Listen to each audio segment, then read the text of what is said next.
Can you show the verse first? The First Thessalonica, and everything give thanks, for this is the will of God. Or rather, give thanks always to the Father in the name of the Lord Jesus Christ. Can you help Ate Joy? Okay, so nagpapasalamat din po tayo sa magandang panahon. Tingnan niyo po sa labas, maharaw. Akala ko po babagyuhin tayo ni Nando. Kasi Webes, naghahanda ho kami rito. Actually, minadali po namin yung bubong dyan sa labas kasi sabi ko baka talagang may bagyo. Kawawa naman tayo, mababasa tayo. But praise God for the good weather. Amen. Binigyan tayo ng Panginoon ng magandang panahon. Amen. At tulad nga po ng panalangin ni Sister SP kanina, maaliwalas at masaya po tayo nakarating dito, walang anumang aberya. Amen. And so we are really grateful and thankful for what the Lord is doing in our celebration. Hallelujah. Okay. So we will correct that. That is 9:30 to 3 p.m. only. Do we have the verse? Okay, so what do we expect hanggang alas 3? So, first part po yung ating service, tapos matatapos po tayo. Then after that, magla-lunch po. Then after lunch, we will have some presentation, games, raffle, and so on and so forth.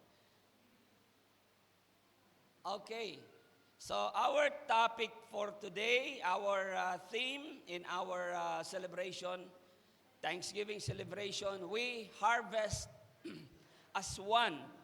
No, we harvest as one.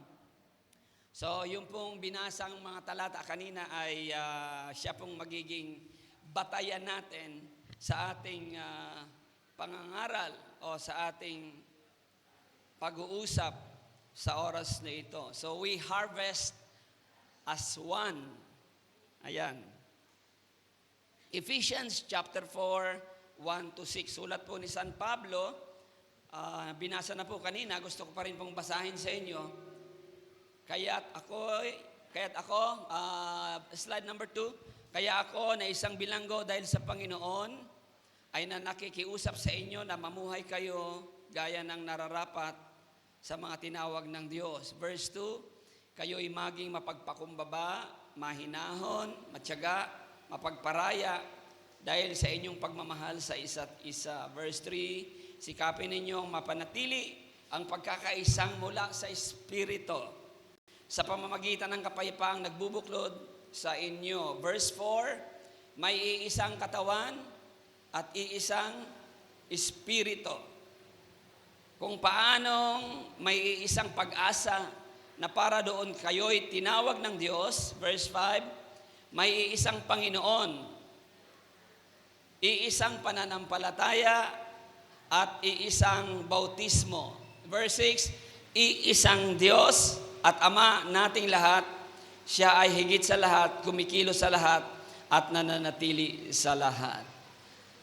Maybe you are looking for the word harvest. Pastor, wala namang harvest dyan. We will try to associate harvest here in a while. So tayo po muna ay manalangin. Amang banal, salamat po.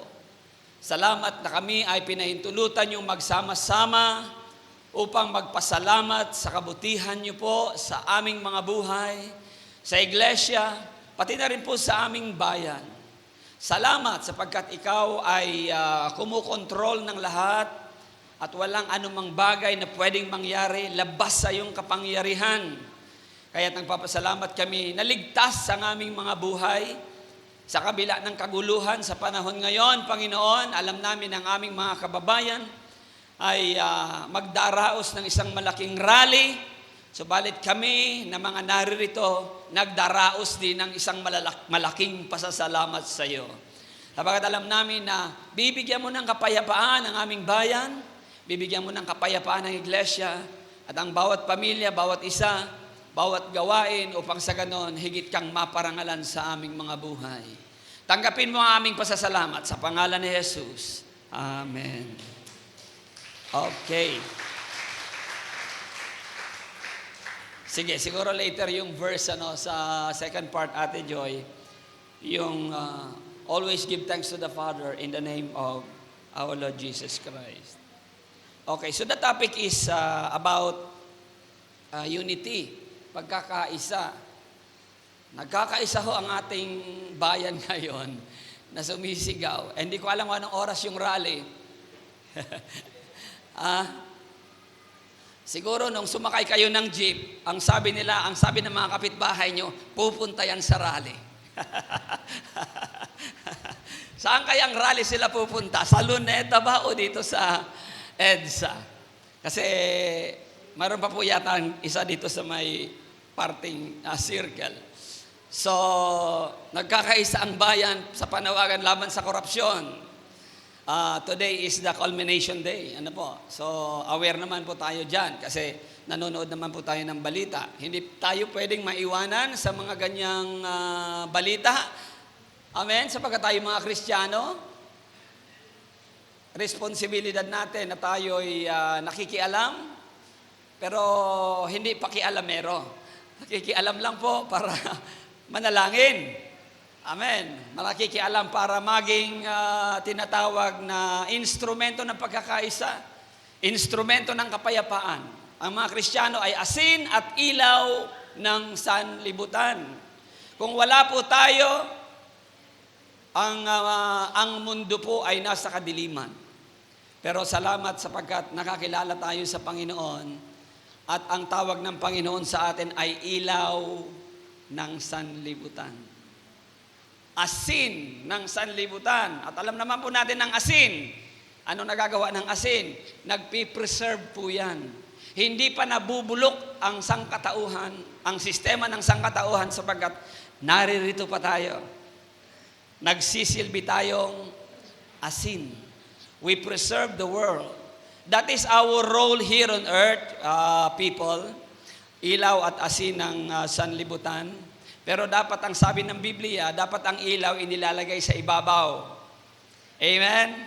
Hindi inilalagay sa ilalim. Para magbigay tanglaw. Alam nyo na ibig sabihin, hindi itinatago ang pagiging Kristiyano. Pag Kristiyano ka. Ang asin, ang sabi naman tungkol sa asin, dapat huwag mawala ng alat. Ang asin. Kasi anong silbi ng asin kung mawawala ng alat? Maalat ho ba kayo? Umalat na pastor dahil sa pawis. Okay. Hanggang mamayang hapon siguro. Malalasahan natin. Okay. Joke lang po yun. Pero tayo po ang ilaw at ang asin ng sanlibutan. At ang tungkol po sa pagkakaisa ay napakahalaga upang manatili tayong asin at ilaw ng sanlibutan. So dito sa ating larawan ay meron po tayong paghahawak kamay ng mga picture dyan ng mga tao. At sa ating pag-aaral mula po doon sa Efeso 4:1 hanggang 6, 2 punto lang po ang ating outline. So sa Efeso po 4:1 at saka 3, ang outline po natin dyan, ang hamon sa ating pagkakaisa. Efeso 4:4 hanggang 5, sabay-sabay po, ang dahilan ng hamon tungkol sa ating pagkakaisa. Then later on, we will associate it to harvest. Kasi ang ating pinakatema ay we harvest as one. Ano ba yung harvest sa Tagalog? Tayo ay nag-aani bilang isang katawan. No, bilang isa. Yan po ang mandato sa atin ng Biblia na tayo po'y magkaisa sa paglilingkod sa Panginoon because there is really power in unity. Amen. And so there is more power in harvesting in unity. Mas malaki po ang kapangyarihan kung tayo po'y aani o mag-aani, ang tinutukoy po nating pag-aani na ating ginagawa ay yung pong tayo ay dumami. Mga kaluluwa po. Mga kaluluwa. So, we are glad that the LA Outreach people are here. Amen. Muli po natin palapakan sila. Wala lang yung sa MK. Ate Sara, so hindi makontak si Ate Rosalie, so we don't have any representative from MK. Pero nandito naman po yung ating mga nucleus mula sa Marikina. Amen. So, we need to be really one sa pag-aakay ng kaluluwa kay Kristo. Kasi sa pagkakaisa, mas lalo pong malaki ang maaani natin. Naalala ko po ang Panginoon, nung siya ay sumakay sa isang bangka, at ang sabi ng mga bangkerong mga disipulo niya, Lord, kanina pa kami rito naglalambat, pero wala kaming mahuli ni isang isda. Tapos sabi ng Panginoon, ganun ba? O sige, dito, ihagis nyo dito ang inyong lambat. So sa utos ng Panginoon, inihagis po nila yung lambat. Laking gulat po ng mga disipulo na nasa bangka na nangingisda sapagkat paghila po nila, hindi po nila mahila yung kanilang lambat sapagkat punong-puno po ng isda yung lambat. At ang ginawa po nila, tinawag nila ang kanilang ibang kasamahan na nangingisda din. Hali kayo, tulungan nyo kami sapagkat hindi namin maihahon ang daming isda nito. So to the rescue po yung mga ibang kasama nila na may bangka din. Then sila pong lahat ay nagtulong-tulong na maihahon ang napakaraming isda na nahuli nila sa utos ng Panginoon. Now that is a very simple picture of unity, no? Pagka kasi mag-isa ka lang, kahit marami kang huli, pwedeng masayang. Actually, sabi nung naghagis ng lambat, mapupunit ang lambat natin. Kaya kailangan natin tumawag ng ibang kasamahan. Dumating yung ibang kasamahan at dahil sa kanilang pagkakaisa, naiahaw nila ang napakaraming isda. Amen. So that is the picture, guys, people, na gusto nating mapagbulay-bulayan ngayong pasasalamat natin sa Panginoon, na kinakailangan natin magkaisa. Hindi ito kayang trabahuin lamang ng isang D-group o ng isang cell, church, o satellite prayer group. It has to be the whole body of Christ, the whole member of the body of Christ, helping one another. Kailangan magtulungan tayo mga kapatid upang sa ganun, hindi mapunit ang ating lambat. Amen? At marami tayong mahuli dahil sa ating pagkakaisa. Pero yung pagkakaisang yon ay hindi natin inihiwalay that the victory of unity depends on the Lord. Nakadepende kasi yung kay Lord. Sabi kasi ni Lord, sige, dito ninyo ihagis. So unity without the Lord is nothing. Ano mang pagkakaisa mga kapatid, kung wala ang Panginoon, kaya't ang prayer natin dito habang sila ay nagrarally, ang kanilang pagkakaisa sa labas, sana ay biyayaan sila ng Diyos. Sapagkat kung hindi sila bibiyayaan ng Diyos sa kanilang pagkakaisa sa kanilang mga rally, that is nothing. And it may be turned out into chaos, just like what happened in Nepal. Nagkaisa ang mga tao doon, pero malaking kaguluhan sapagkat naging unruly yung mga nagrarally. Sinunog ang mga establishmento sa Nepal, mga kapatid. And all of a sudden, the military took over the government. At medyo magulo nga po doon. So, bagamat wala tayo sa lansangan mga kapatid, mayroon tayong bahagi na ipanalangin sila na sa kanilang pagkakaisa sana'y samahan din sila ng Diyos. Sapagkat mahal din po ng Diyos ang ating bayan. Amen? Mahal tayo ng Diyos na narito pero may iba-iba tayong gampanin at narito tayo upang maipanalangin sila, nasamahan sila ng Diyos sapagkat alam natin na ang pagkakaisa ay hindi konektado sa Diyos, ang pagkakaisa kung hindi kasama ang Panginoon, walang silbi. Alam natin yan mga kapatid bilang mga Kristiyano. Amen. So, pagka-Kristiyano ka, talagang hindi mo na inihihiwalay si Lord. Your victory can only happen with the Lord. So, 2 punto ang ating outline. Una, sabay-sabay, ang hamon sa ating pagkakaisa. Mababasa po natin yan sa Efeso 4:1 hanggang 3. Pangalawa, ang dahilan ng hamon tungkol sa ating pagkakaisa, which can also be read in Ephesians chapter 4:4-5. Okay. Sabi ni Charles Jr., you are not walking right if you are not walking in unity. Totoo po ito. Malalaman po natin sa ating pag-uusap ngayong umaga. You are not walking right. If you are a Christian, you are not walking right if you are not walking in unity. Sa Tagalog, hindi ka lumalakad ng tama kung hindi ka lumalakad sa pakikipag-isa. Amen. Because no man is an island. Walang pwedeng magsolo sa buhay. You will die if you are alone. Sa katunayan, ang paglalarawan ng Biblia sa mga Kristiyano ay isang katawan. Amen? Isang katawan ang paglalarawan sa atin. Kaya sabi ni Pablo, ang iba ay mata, ang iba ay kamay, ang iba ay paa. At ang bawat isa ay mahalaga sa pagkakaisa ng katawan. Amen? Hindi ko mo kalingkingan ka, wala ka ng silbi. Mga kapatid, sino ang kalingkingan dito? Hindi kayo kalingkingan, hintuturo. Sinong turo ng turo? Hintuturo po ba kayo? Ayan. O mata. So, pero ganun pa man ang sabi ni San Pablo, kailangan tayo ay magkaroon ng pagkakaisa tayo kasi tayo ay bahagi ng iisang katawan. Pag nakakilala ka sa Panginoon, bahagi ka na ng isang katawan. Kaya dapat gumampan ng paglakad na nakikiisa. Amen.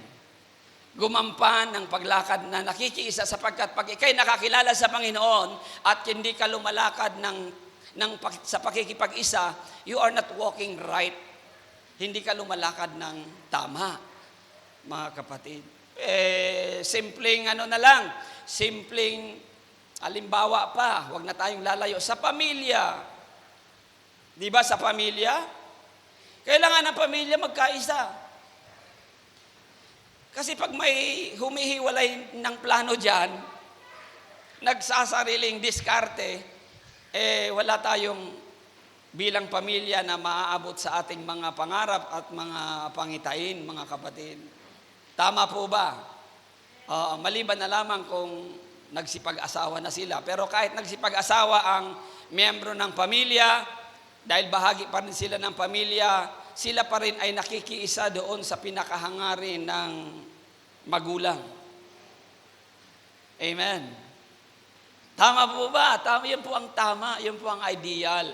So, halimbawa na lang sa pamilya, katulad din sa church, sa iglesia. Tayo po kasi iglesia, tayo katawan ni Kristo. Ganon din ang adhikain ng isang bansa.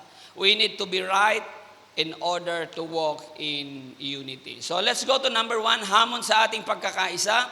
Ang sabi po ng verse 1, ang may akda po nito ay si San Pablo, siya po yung nakabilanggo, kaya sabi niya rito sa verse 1, kaya't ako, si Pablo po, na isang bilanggo dahil sa Panginoon. Nabilanggo po kasi siya, pinagbawalan po kasi siyang mag-Bible study.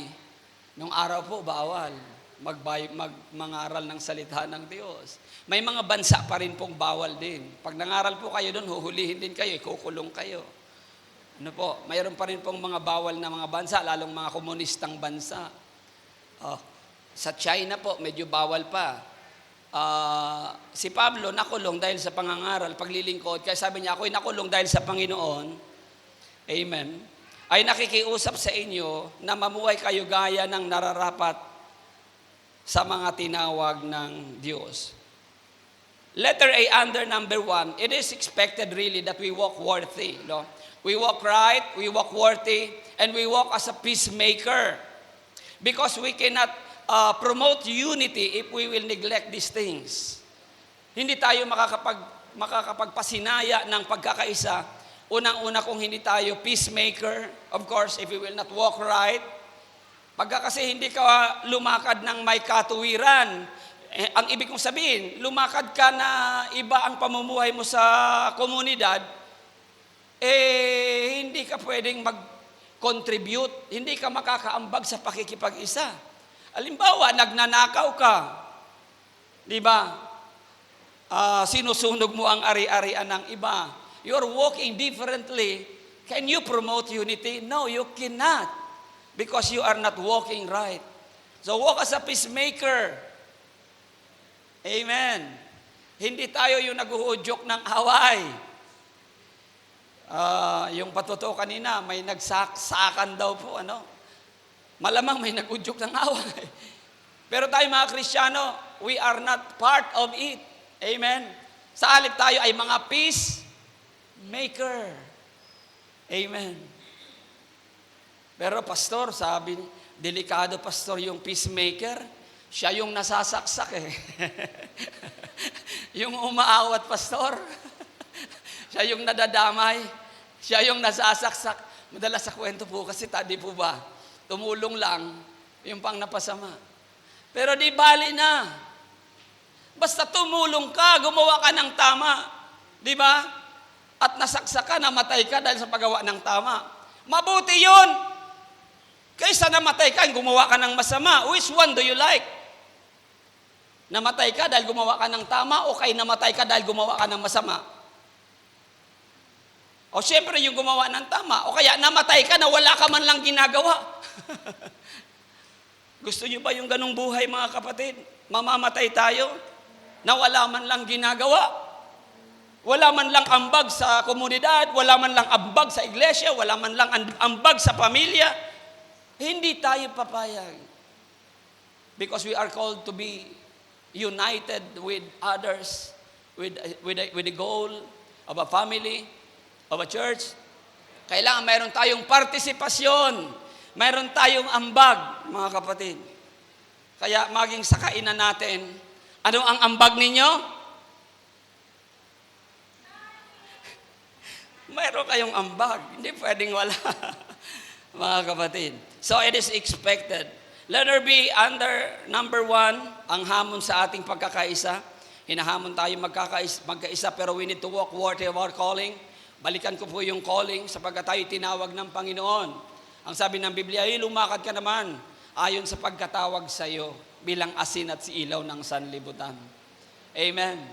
Naalala ko yung isang reyna doon sa Inglaterra, mga kapatid. Mayroon pong pagmamarcha yung mga royalties. Tapos yung queen, nagmamarcha na yung queen, nauna sa kanya yung apo niya, na prinsesa. Yung apo niyang prinsesa, nanginginig. Lola, ninenervyos ako. Sabi nung queen, lumakad kang parang prinsesa. Sabi doon sa bata, kasi nanginginig yung bata, paano siya magmamarcha? Kaya sinabihan siya ng kanyang lola, lumakad kang isang prinsesa. So, gumanimbat. Ayun po yung ibig sabihin ng walk worthy of your calling. Tinawag ka, lumakad ka sa pagkatawag sa iyo. Amen. Tinawag kang maging mga Kristiyano. Lumakad bilang mga Kristiyano. Mga kapatid, because that is the only then we can promote unity. We cannot promote unity if we will not walk worthy of our calling. Letter B, under number 1, reaction against. Ano ang mababasa natin dyan? Hindi madali ang lumakad ng tama. May kokontra. Tama po. Sa mundong ito, pagka lumakad ka ng tama, may kukontra sa'yo. Kasi sa mundong ito po, mga kapatid, ang mali ay ginagawa ng normal nilang demonyo. Ang mali ay ginagawang normal ng mga tao sa sanlibutan. Pero pag ikaw ay lumakad ng tama, aawayin ka nila kasi you are not with them. Ano po ba ang ibig kong sabihin? Tama po bang mangurakot? Medyo nasagad na kasi tayo. Ang lalaki pala kasi ng kinukurakot nila. Hindi na natin masikmura. Pero may isang senador ang nagsabi, lahat naman tayo nagkakamali. Hindi dapat inormalize ang kasalanan. Oo, nagkakamali tayo, but we will not going to normalize sin. Sapagkat ang mali, pag ginawa mong tama, ay hindi pwedeng maging tama. Sapagkat ito ay mali. Halimbawa na lang po, pagsusugal. Dahil ginagawa ng marami, tama na po ba ito? Hindi. Hindi tama ang pagsusugal sapagkat ayaw ng Diyos na magkaroon ka ng yaman mula sa iba dahil sa pagsusugal. It is as if you are cheating. Chini-cheat mo yung kapwa mo para makuha mo yung yaman niya sa pangalan ng sugal. Ayaw ng Diyos niyan. Kaya ang sabi ng Diyos, magtrabaho kayo 6 na araw. Maging masipag. Yun ang gusto ng Panginoon. Kaya kung tayo man nayayaman dahil sa ating pagsisikap, mga kapatid. Amen. Ika nga, lumalaban tayo ng patas. Lumalaban tayo ng patas. Pero yung iba kasi, yung mga masasama, ginagawa nilang normal. Kaya pagka ikaw ay gumawa na ng tama, ikaw na ngayon ang kaaway. Halimbawa, pagsusugal. Inaya kang magsugal. Sabihin mo, ayaw ko. Ay, hindi na ako nagsusugal Christian na ako. Born again na ako. Anong sasabihin sa iyo nung barkada mo? Napaka-killjoy mo naman, Brad. Di ba? Kukontrahin ka na. Sa inuman.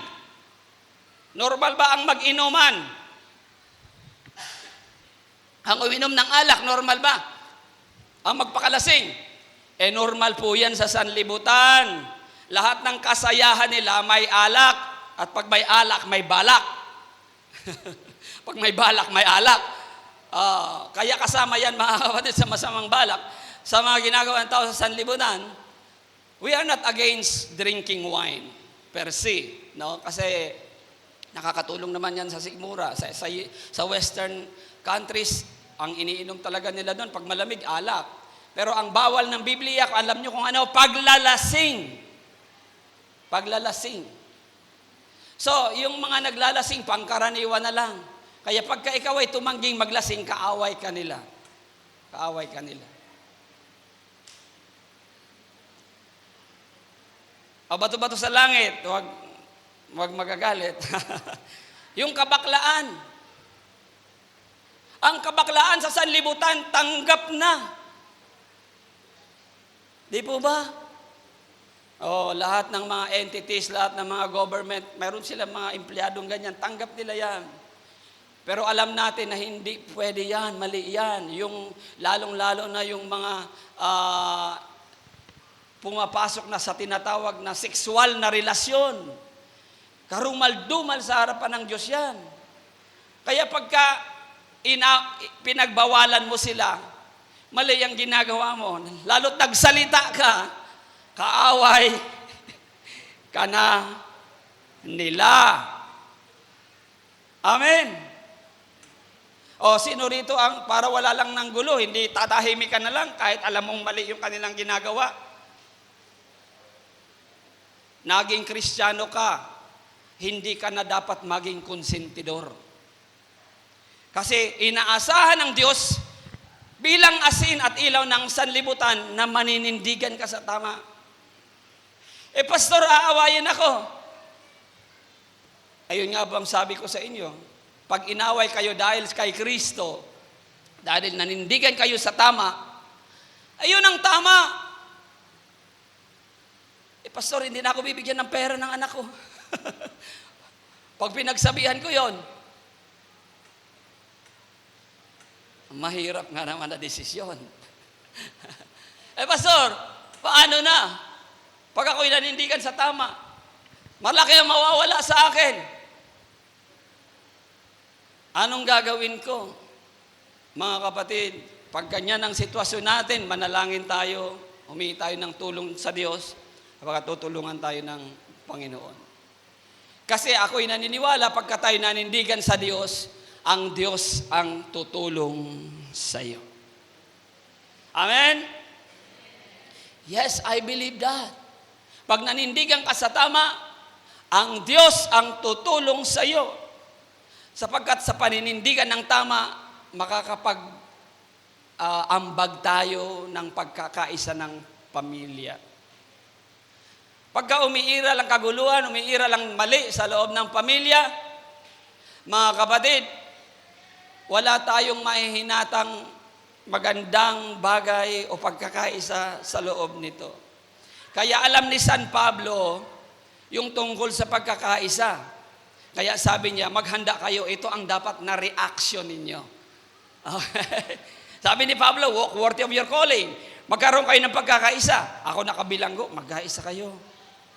Bilang isang iglesia. Pero sabi ni Pablo, pero ito, tandaan nyo, may kalaban. Ano ang gagawin namin, Pablo? Ito sabi ni Pablo, ito ang dapat na reaction ninyo pagka kayo ay kinontra. Ano ang reaction according to verse 2? Kayo'y maging mapagpakumbaba. Kayo'y maging mahinahon. Kayo'y maging matyaga. Kayo'y maging mapagparaya kayo dahil sa inyong pagmamahal sa isa't isa. Pag naging nakakilala ka sa Panginoon, matututo kang magmahal ng kapwa. Kasi ang sabi ng Biblia, natututong magmahal ang Kristiyano sapagkat ang Diyos ang unang nagmahal sa kanila. Amen? Bakit tayo nagmamahal sa iba? Kasi minahal tayo ng Diyos. Ganun lamang po yun eh. Love begets love. Ang bata, pagka lumaki yan sa away, paglabas niya, ang kaibigan niya ay aawayin din niya. Ang bata, pag lumaki sa pagmamahal sa loob ng tahanan, paglabas niya, mamahalin din niya ang kanyang kapwa. Kanino ba naman siya magmamana, kundi kay Lola?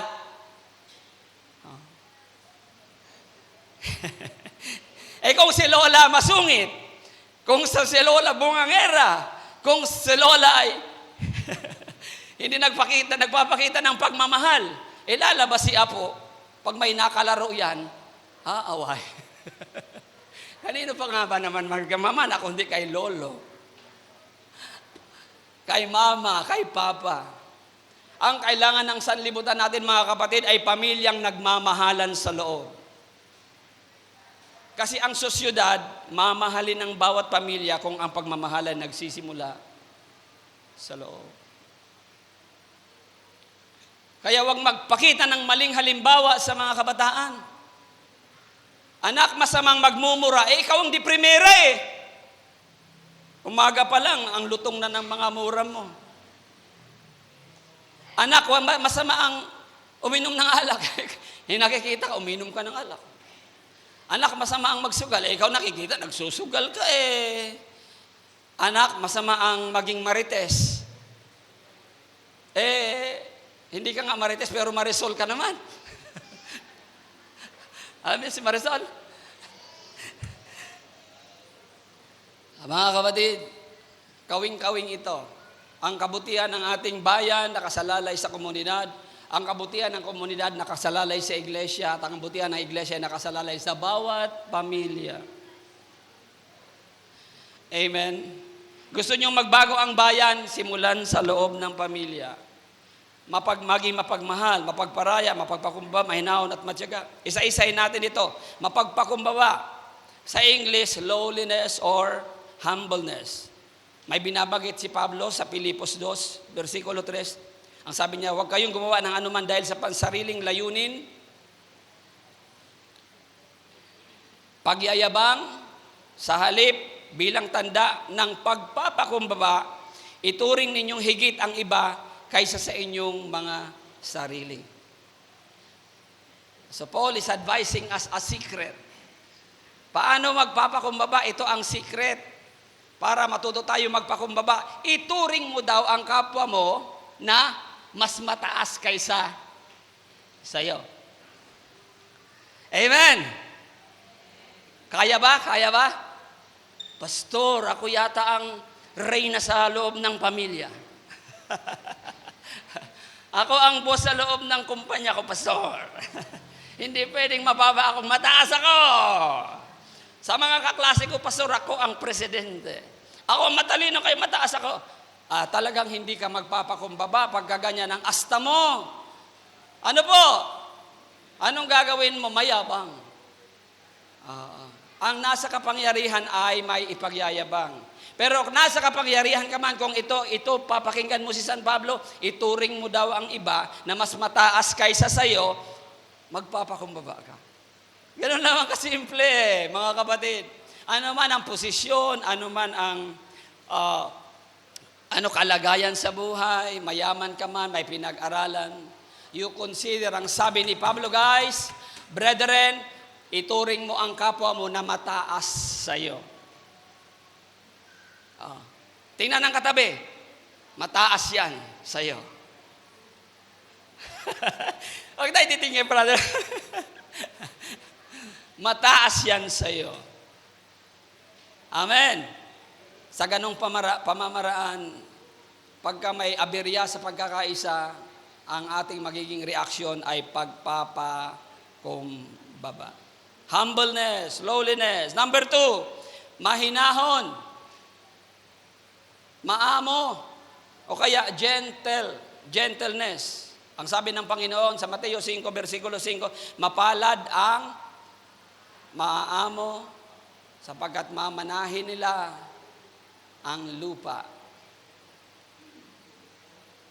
Pati na rin langit. Ano yung pagiging maamo? Mahinahon. Amen. Mahinahon. Maamo. Kaya pag kinukontra ka na sa pagkakaisa, dahil gumagawa ka ng tama, ang karamihan ay gumagawa ng mali, pag hindi ka nakipag-isa, killjoy ka, aawayin ka, maging maamo lamang po. No? Let's just be gentle. Maging mahinahon.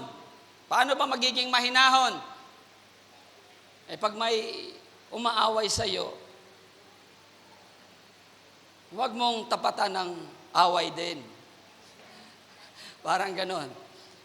Karamihan sa mga napapatay sa kalsada, yung tinatawag nilang road rage, kasi mainit yung ulo ng driver, mainit din yung ulo ng nasagi.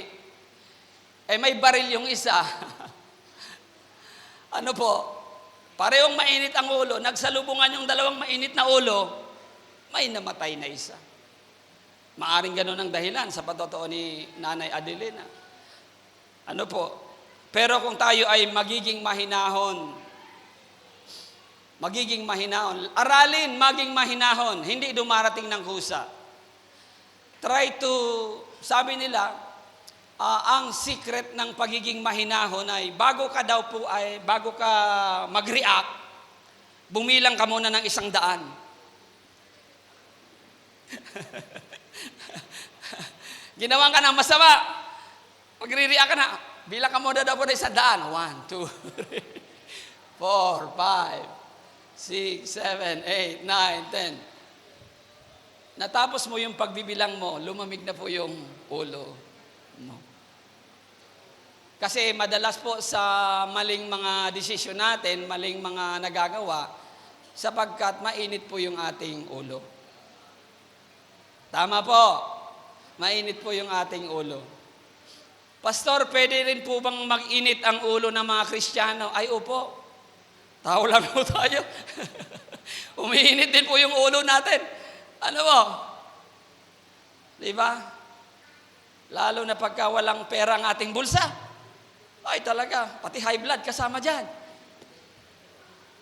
Mainit ang ulo, high blood. Walang pera ang bulsa.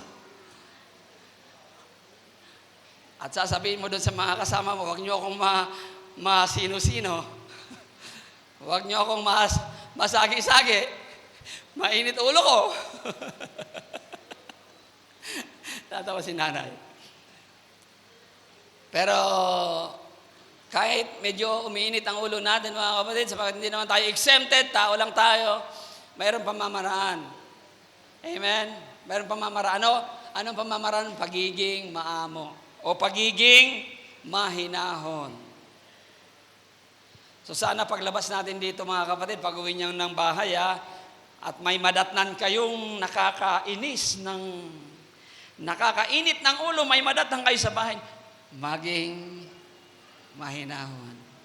Isipin na kontrolado ni Lord ang lahat. Amen! Kontrolado ni Lord ang lahat. Oy, bakit ka nagpa-frantic? It is as if hawak mo ang lahat ng bagay. Ay, hindi mo naman hawak ang lahat ng bagay. Di ba? Hindi natin hawak ang lahat ng bagay ipagkatiwala sa Panginoon. Huwag magalit. Mag-isip ng tamang pagpapasya, desisyon, upang sa ganon, maituring tayong mapapalad sapagkat naipapakita natin ang pagiging maamo. Mapalad ang maaamo. Sino ang mapalad? Maaamo. Sapagkat mamanahin nila ang lupa. Pangatlo, matiyaga. Forbearing. Persevering.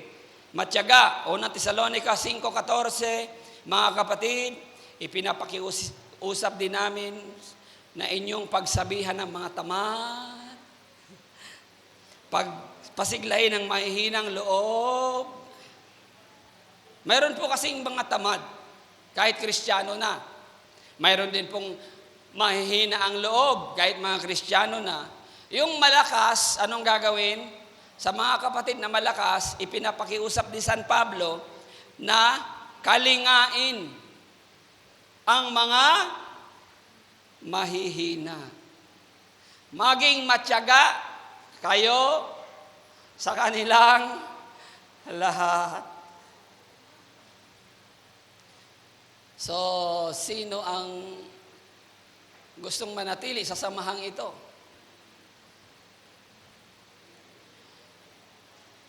Kasi ang isang obligasyon nyo po ay maging matyaga kayo sa mga tamad. Magiging pasisiglahin natin ang mahihina ang loob. Kaya pag nakakilala ka sa Panginoon, hindi na sarili mo ang iniisip mo kundi yung kapwa mo na. At pag Kristiyano ka, tutulungan mo ang mahihina ang loob. Anong gagawin mo doon sa mahina ang loob? Pasisiglahin. Pakitingnan nga po yung katabi. Kailangan bang pasiglahin yan? Kailangan ba? O kayo na nakakaalam niyan. Anong gagawin sa mga tamad? Obligasyon mo na pagsabihan ang mga tamad. Maliban na lang kung senior citizen na. Palakpak dyan, mga senior citizen. Ayan. Si Lola at si Lola, bayaan nyo nang magtamad-tamad yan. Nagawa na nila yung kanilang responsibilidad sa inyo na mga bata. Amen?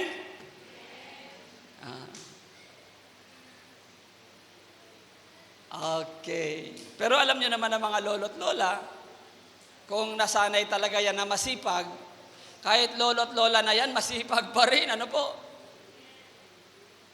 Pwede pang mag-alaga ng apo. Taas ang kamay dyan.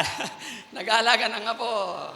Pwede pang magluto. Si lola, si lolo, pwede pang mamalengke, magbantay ng bahay. Hallelujah. Ang pagsasabihan yung tamad. Ay mayroon pang sinabi ang Biblia, huwag pakainin ang tamad.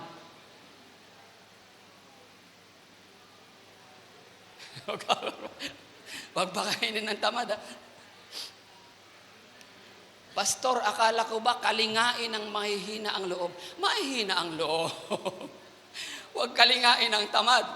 Pagsabihan ng tamad.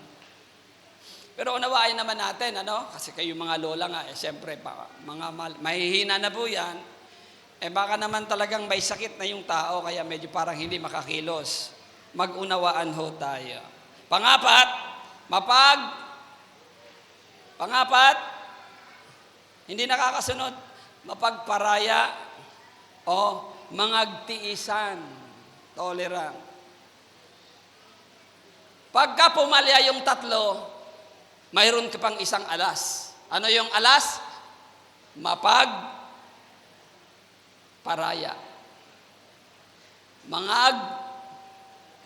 Katiisan o tiisan. Pinagsabihan mo na yung tamad, ayaw pa rin kumilos. Anong gagawin mo? Ipanalangin. Pero hindi ka pa nauubusan ng alas. Ano pa ang alas mo? Maging mapagparaya. Gusto niyo pa bang maging Kristiyano? Gusto niyo pa bang maging mapagparaya? Magpasensyahan kayo, ang sabi sa Colosas 3, versikulo 13, magpasensya kayo sa isa't isa. Kung may hinanakit kayo kanino man, magpatawad kayo. Gaya ng pagpapatawad sa inyo ng Panginoon. Ewan ko na lang kung hindi pa natin ma-achieve ang pagkakaisa sa ganitong mga reaksyon na nais ni San Pablo sa atin. Maliban na lang kung ayaw mo. Una, ayaw mong magpakumbaba. Pangalawa, ayaw mong maging mainahon, maamo. Ayaw mong maging matyaga. Pangatlo, ayaw mong magparaya. Pagka ayaw mo itong apat na ito, we will not promote harvesting in unity. Lalo na yung panghuli, yung pagpaparaya. Ano po? Hello? Pagpaparaya. Ulit, all together. Pagpaparaya.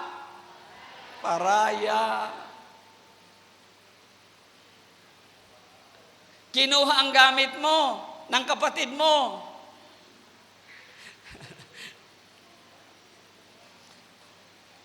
Pero kailangan naman niya magparaya. Siningil mo yun ang utang sa'yo. Sanabihan ka, wala pa akong maibabayad, sister. Anong gagawin mo? Huwag mong ihahabla sa hukuman. Nagalit. Hindi po. Hindi ihahabla sa hukuman. Lalo nangangako naman. Sa katapusan na lang, sister. Medyo nagipit. Amen? O di, maayos ang pagsasamahan kasi marunong kang mangagtiisan. Pastor, paano na ako? Ako na lang pala ang tiis ng tiis. Mga kapatid, huwag kayong mag-alala. Kasi kung kayo'y nagpaparaya, si Lord ang tutulong sa inyo. Ang mga nagpaparaya ay higit na pinagpapala. Tandaan nyo yan. Ang sakim ay nawawalan. Kuya, pahiram naman ng 100.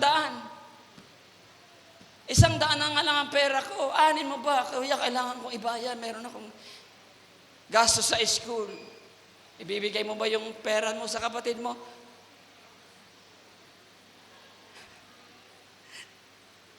Pero itong sabi, magparaya.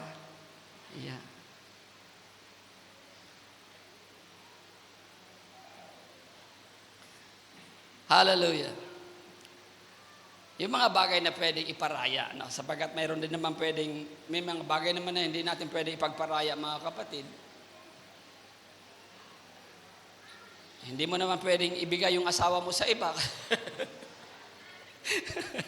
At sinabi mo, nagpaparaya ako. So yun yung may mga bagay naman na hindi natin pwedeng ipagparaya. If it is not illegal, If it is just legal, then why not? Amen. Romans 15:1 verse 1 to 3. Basahin po natin. Tayong malalakas. O sino ang magpapakumbaba? Sino ang magpaparaya? Sino ang magiging matiisin? Sino ang magiging mahinahon, maamo? Sabi ni Pablo, tayong malalakas ay dapat magbata ng mga kahinaan ng mga mahihina. Hallelujah. O sino malakas dyan? Tayo daw na malalakas ay dapat magbata ng mga kahinaan ng mga mahihina. Hindi para manatili silang mahina, kundi para lumakas sila. Kasi pagka ikaw ay nagbabata para manatili silang mahina, konsentidor ka. Amen? Habang nagbabata ka at habang sila'y mahina, tinuturuan mong maging malakas. Kasi hindi pwedeng lahat ng panahon mahina ka. Kaya tuturuan kung paano magiging malakas upang sa ganon sila naman ang magbabata ng kahinaan ng iba pagdating ng araw. At hindi upang bigyan ng kaluguran ang ating mga sarili. Pag Kristiyano ka na po, born again ka na, palaging iba na ang iniisip kaysa sa sarili. Paano na lang ako, pastor? Si Lord ang bahala sa'yo. Yan ang totoo niyan, mga kapatid. Verse 2, ito ay sapagkat ang bawat isa sa atin ay dapat magbigay lugod sa ikatitibay ng kanyang kapwa. Sapagkat maging si Kristo ay hindi nagbigay lugod sa kanyang sarili. Anong example natin sa pagpapahinahon, sa pagbabata? Si Kristo. Hallelujah. Kaya pag marami tayong alam sa mga katangian ni Kristo, yun ang ipapamalas din natin sa iba. Maranasan natin ang kabutihan ni Kristo, magiging mabuti rin po tayo sa ating kapwa. Letter C. So after that, this is still under number 1. Yung letter A natin, what is expected to us. Number T, what is your reaction pagka ikaw ay kinontra. Letter C, verse 3, you are now capable to do what? Ayan. So you are now capable, sabi ni Pablo in verse 3. Ngayon, pag nagawa nyo na yon, sabi ni San Pablo, sikapin nyo altogether, mapanatili ang pagkakaisang mula sa Espiritu sa pamamagitan ng kapayapaang nagbubuklod sa inyo.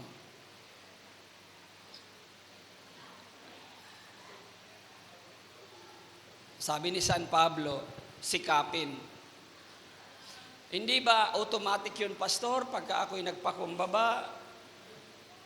Pag ako'y lumakad ayon sa pagkatawag sa akin, I walk right, I walk as a peacemaker, nagpakumbaba ako, namuhay na ako, naging maamo na ako, mahinahon, matyaga, forbearing, nagparaya na pa ako, pastor, nagtiis na ako, hindi pa ba? O kaya nagbata na ako ng kahinaan, pinalakas ko ang iba, hindi pa ba sapat na darating na lang yung pagkakaisa namin? Hindi pa rin. Kaya ang hamon sa atin in verse 3, that's why we are under number 1, ang hamon sa ating pagkakaisa. In verse 3, anong sabi sa verse 3? Sikapin. Ang pagkakaisa ay hindi automatic, mga kapatid. Amen. Ang pagkakaisa hindi automatic. Kaya kailangan pagsikapan natin. Pagsikapan natin. Sikapin ninyong, all together, mapanatili. Anong ibig sabihin ng mapanatili? Make all effort to Maintain. Say after me, maintain. Ando na yung pagkakaisa. Pero sabi ni Pablo, ay huwag tutulog-tulog. Amen. Mga kapatid, ando na yung ating pagkakaisa, pero ang sabi ni San Pablo, ay huwag tutulog-tulog. Kahit ikaw ay maamo na, nagparaya ka na, huwag pa rin tutulog-tulog. Bakit? Sapagkat gising ang demonyo. Pwede kayong mahati sa inyong pagkakaisa. Kaya sabi ni San Pablo, sikapin. Alin? Mapanatili. It is our responsibility to maintain unity, guys. Kaya pag mayroong hindi nakikipag-isa, mayroong parang sumisira sa samahan, wag nang pakinggan ng taong yan. O kaya ituwid. Sapagkat inaasahan ka ng Panginoon na mapanatili mo ang alin? Maintenance ng pagkakaisa. You maintain the unity. You maintain the unity. Mula saan? Special mention here, in the person of the Holy Spirit. Again guys, sabi natin yung pagkakaisa apart from the Lord, walang mangyayari. Ang pagkakaisa apart from the Holy Spirit, walang mangyayari. That's why we need to recognize the Holy Spirit. Holy Spirit, thank you. It is you. Pero mayroon kaming bahagi. My human responsibility, my God's responsibility. Amen. Totoo yung kasabihan, tinutulungan ng Diyos ang tumutulong sa kanyang sarili. Amen. Tinutulungan ng Diyos ang tumutulong sa kanyang sarili. Ito po yung verse 3 Sikapin ninyong mapanatili. Mayroon bang pagsisikap na gagawin? Yes. Pero saan? Pagkakaisa mula sa Espiritu Santo. May basbas ng Espiritu Santo. Sa pamamagitan ng kapayapaang magbubuklod sa inyo. So that is point number 1. Yan po ang hamon sa ating pagkakaisa. Ngayon naman po ang number 2, ang dahilan ng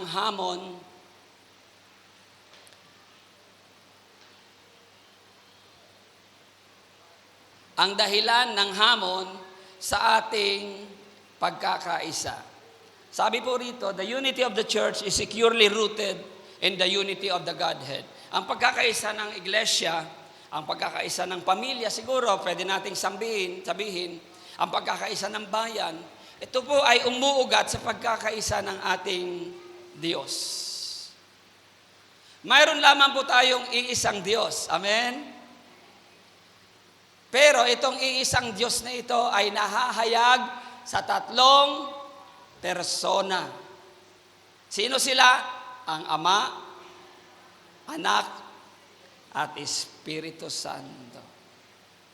Sila po ay nagkakaisa para sa atin, para sa kaligtasan natin. Ang Diyos Ama ang nagplano ng ating kaligtasan. Si Jesucristo ang bumaba para ipako sa krus para matubos tayo. Ang banal na Espiritu ang nagsiselyo ng ating mga puso upang pagdating ng araw pumasok tayo sa langit. They are one, guys. Brethren, ang Ama, Anak at ang Espiritu Santo ay iisa. Kaya lang sinabi ni San Mateo, bautismuhan nyo sila. Kanino sila babautismuhan? Ang sabi ni Jesus Christ, sinulat ni Mateo, bautismuhan sila sa pangalan ng Ama, ng Anak, at ng Espiritu Santo. At kayo'y nabautismuhan sa pangalan ng Ama, ng Anak, at ng Espiritu Santo. Pero hindi sinabi sa mga pangalan. Anong sabi? Sa pangalan. Iisa lang. Pag chinek nyo ang Bible nyo, iyan ang makikita nyo dyan. Bautismuhan hindi sa mga pangalan, kundi sa iisang pangalan ng Ama, Anak, at ng Espiritu Santo. Sila'y nagkakaisa, kaya't ang ating pagkakaisa ay umuugat sa pagkakaisa din ng Ama, Anak, at ng Espiritu Santo. Ito ang dahilan kung bakit tayo hinamon sa pagkakaisa. Dito umuugat ang ating pagkakaisa. Hindi aksidente ang hamon sa pagkakaisa. May pinag-uugatan. Bakit tayo kailangan magkaisa? Sapagkat ang ating Diyos, bagamat 3 persona, nagkakaisa. Sino ang nagplano ng kaligtasan natin? Ulitin natin, ang Diyos Ama. Sino ang bumaba sa lupa para sa katuparan ng plano ng Ama? Ang Diyos Anak. Sino ang nagdidistribute ng kaligtasan sa bawat isa at selyuhan tayo para pumasok tayo sa langit? Ang Diyos Espiritu Santo. Ilan ang Diyos? Isa. Ayun ang sabi ng Biblia. Kaya doon sa, doon sa Marikina, mga kapatid, mayroong isang doon, medyo parang nagkaroon kami ng konting debate, sapagat, kayo, sabi niya, 3 ang Diyos nyo eh. Sabi ko, hindi, isa lang ang Diyos namin. O di ba meron kayong Diyos Ama? Meron kayong Diyos Anak? Meron kayong Diyos Espiritu Santo? Ilan ang Diyos nyo? Sabi ko, isa. 3 eh. 1 plus 1 plus 1 equals 3. Pinapalabas, mga kapatid, 3 yung Diyos natin. Hindi ganun ang sabi ng Biblia. Basahin mo kako ang sabi ng Biblia. Basahin mo. Ang sabi ni Jesus Christ, ako at ang Ama ay iisa. Iba ang mathematics ni Lord sa mathematics natin dito sa lupa. Kaya, sabi ko, kasi kayo kasi ang nagbibigay ng konklusyon na 3 ang Diyos. Pero kami naman, sabi nila, hindi ba kayo nalilito dyan? Hindi naman kami nalilito dyan eh. Bakit? Sapagkat itong 3 ito ay iisa ito. May itlog doon sa lamesa. Kasi breakfast evangelism. Itong itlog na ito, kita mo itlog. Ilan ang itlog na hawak ko? Sabi niya, isa. Ilan ang component nitong itlog na ito? 3. Ano yung una? Balat. Ano yung pangalawa? Yung puti. Ano yung pangatlo? Yung pula. Ilan ang itlog? Natulala siya. Isa. Ilan ang component? 3. Ganun lang kasimple. Ba't ayaw mong paniwalaan? So, our unity is dependent on the unity of the Father, the Son, and of the Holy Spirit. That's why Galatians 3 verse 26, sabi rito, sapagkat sa pamamagitan ng pananampalataya kay Kristo Jesus, kayong lahat ay naging mga anak ng Diyos. No, ito ay sapagkat lahat kayong binautismohan kay Kristo, ay ibinihis ninyo si Kristo. Another term for, naalala nyo, LA people, no, doon sa Chowking, isa na namang termino ang nakita natin dito sa verse 27. Ito ay sapagkat lahat kayong binautismohan kay Kristo, ay ibinihis ninyo si Kristo. So, ano yung salita? Ibinihis. Amen. Tanggapin, sumampalataya, makipag-isa. Ito, may bagong salita, ibinihis. Ayan. Kaya pag nangaral kayo sa mga tao, ibihis ninyo si Kristo. Tama po yun. Sayang po yung sabi sa Galatians 3, verse 27, MBB. Ibihis ninyo si Kristo. Sinong nagbibihis dito? Siyempre naman, pastor, lahat kami. Hindi naman kayo pumunta rito, nagbihis kayo. Pero ang tanong, ibinihis na po ba natin si Kristo? Kung hindi pa, kailangan nating ibihis ang Panginoon. O kaya sumampalataya sa Kanya. Let's proceed. Walang pagkakaiba sa Hudyo, sa Griego. Wala daw pagkakaibang Hudyo, Griego. Walang alipin o malaya man. Walang lalaki o babae. Sapagkat, iisa kayong lahat kay Kristo. Ang sabi ni San Pablo. Amen. We are one in Christ, people. May pinag-aralan ka, wala, babae ka, lalaki ka, Griego ka, Hudyo, Malaya o alipin, lahat tayo, ang sabi ni San Pablo ay iisa sa pamilya ng Diyos.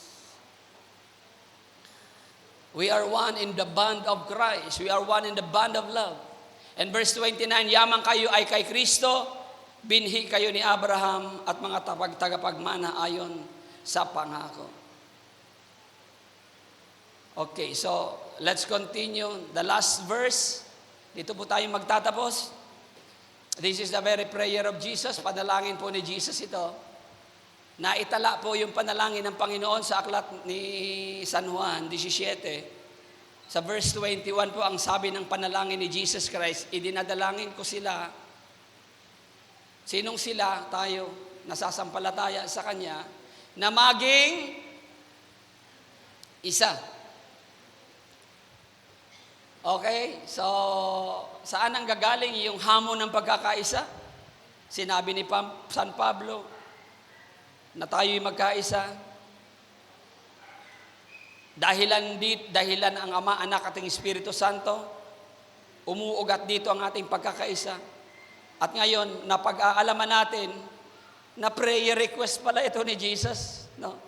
Na tayong lahat ay magkakaisa. Kaya kung meron mang hindi nakikipag-isa sa ating mga layunin, mga kapatid, hindi kayo ang ipinapanalangin ni Jesus. Hindi kayo kasama sa ipinapanalangin ni Jesus. Sapagkat ang panalangin ni Jesus, itinadalangin ko na sila ay maging isa. Ama, tulad mo na sumasa akin at ako ay sumasa iyo. The Father and the Son are one, including the Holy Spirit, of course. Ito ang kasunod, idinadalangin ko na silang lahat ay maging isa sa atin, that they may be not only one, but they may be one with us. Isa sa atin. Wow!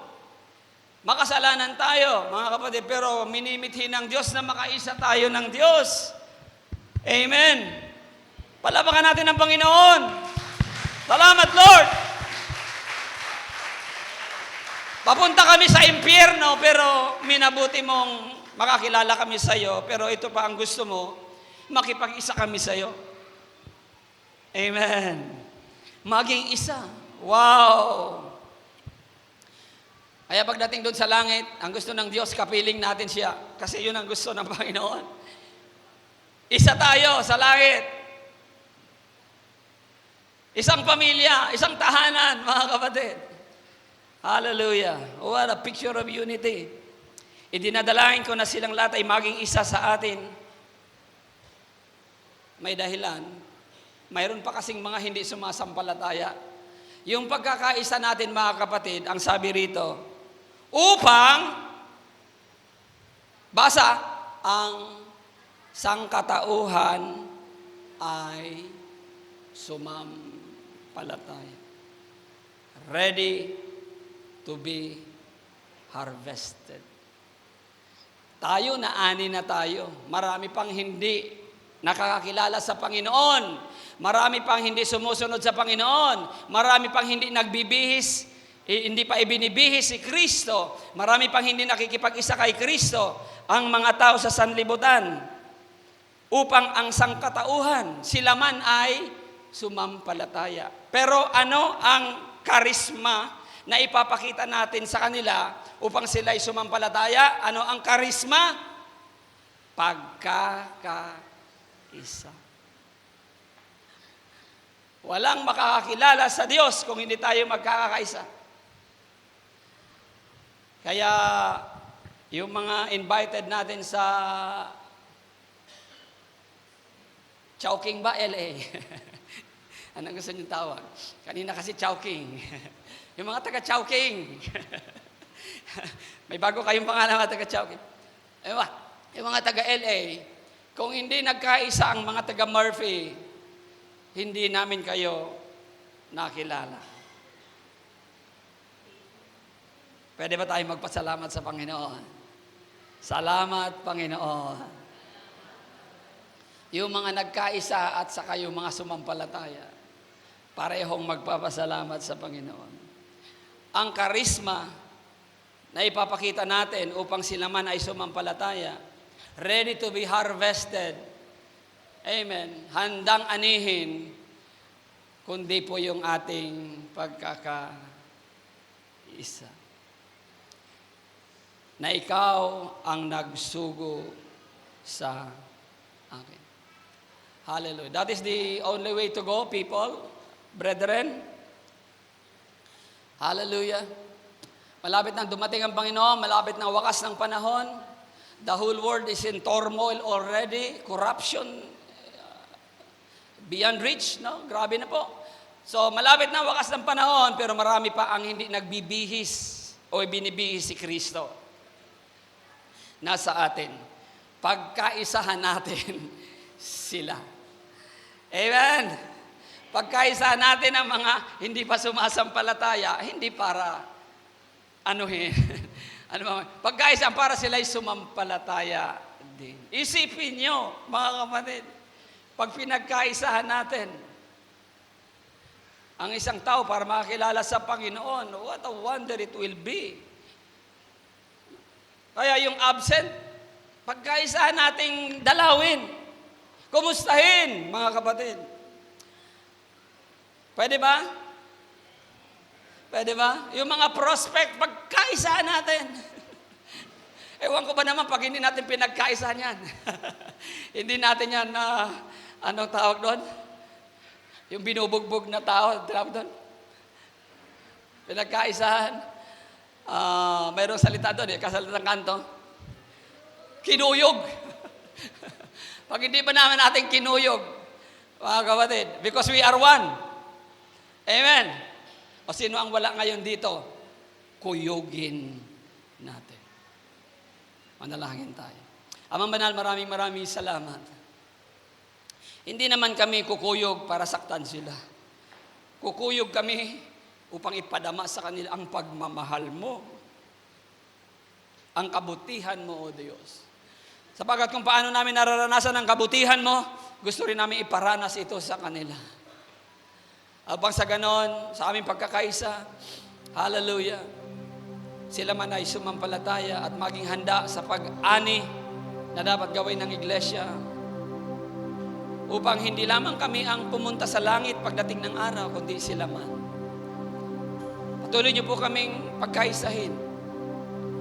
Ipinapanalangin po namin sapagkat ang sabi ni San Pablo, pagsikapan na ma-maintain ang pagkakaisa. Sapagkat ang sabi ng Panginoon, pag na-maintain ang pagkakaisa, ito ang karisma na ang tao'y sasampalataya. Sino ba naman ang hindi pa sasama kung binubugbog na siya ng pagmamahal ng bawat isa sa amin? Sino pa ba naman ang hindi sasama kung siya ay kinukuyog na ng kabutihan ng mga anak ng Diyos? Hallelujah.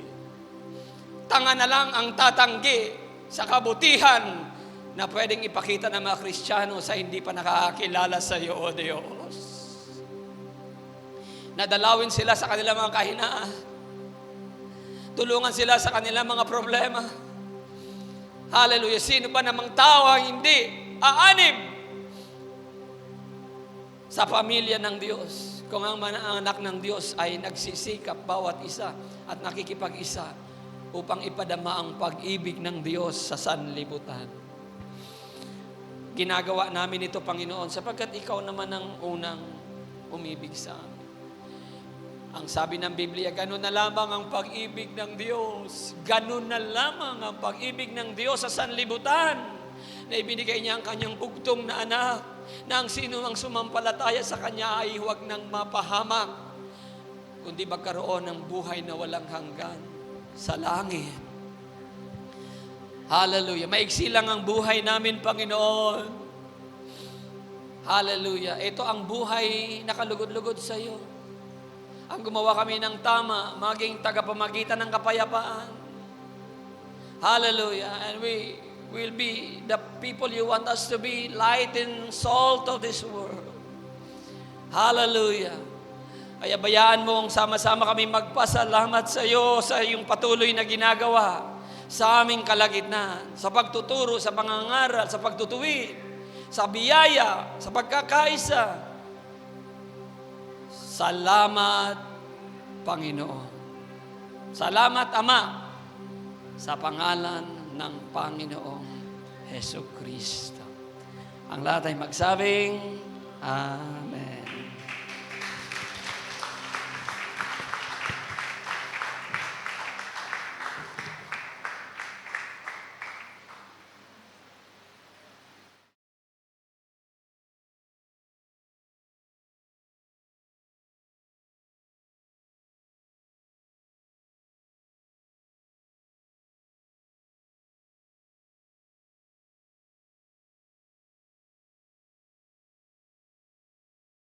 Pakan natin ang mga narinig nating mensahe bilang paghaman sa bawat isa. So, oras na po ng ating pagkakaloob ng ating mga tithes and offering.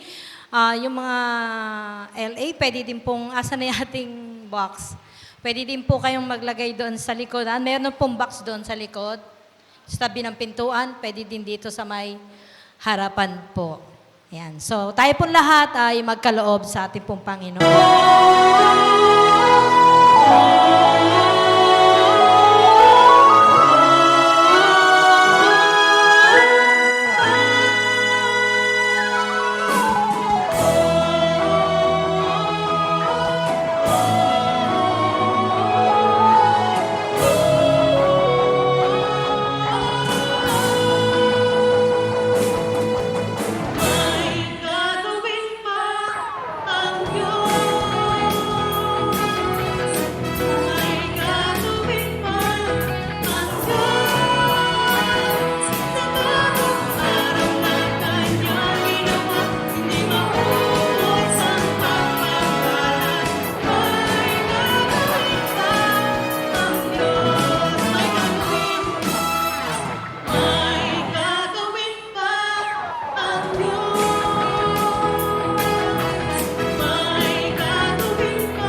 Sige po, minsan pa ay palakpakan po natin ang Panginoon.